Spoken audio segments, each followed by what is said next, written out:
Transferring money from RBC to Scotiabank is very easy to do. Today I'm going to show you how to do it. You can easily transfer money by following the methods shown on your screen. From the right side of the account summary page, click on More Payment Options under Quick Payments and Transfers.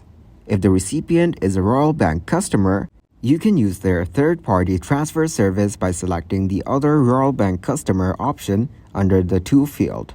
If the recipient is not a Royal Bank customer, transfer funds between banks using Interac e-Transfer, a quick, easy, and convenient way to send money anywhere in Canada.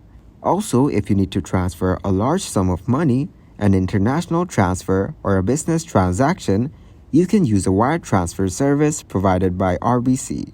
This method may incur fees, so inquire about the costs. You will need the recipient's Scotiabank account information, including the wire transfer routing number. Keep this in mind that fees, processing times, and transfer limits may vary depending on the method you choose and the terms of your account.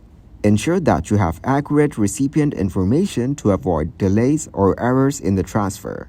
If you have any questions or concerns about the transfer process, it's advisable to contact your bank or visit your local branch for assistance.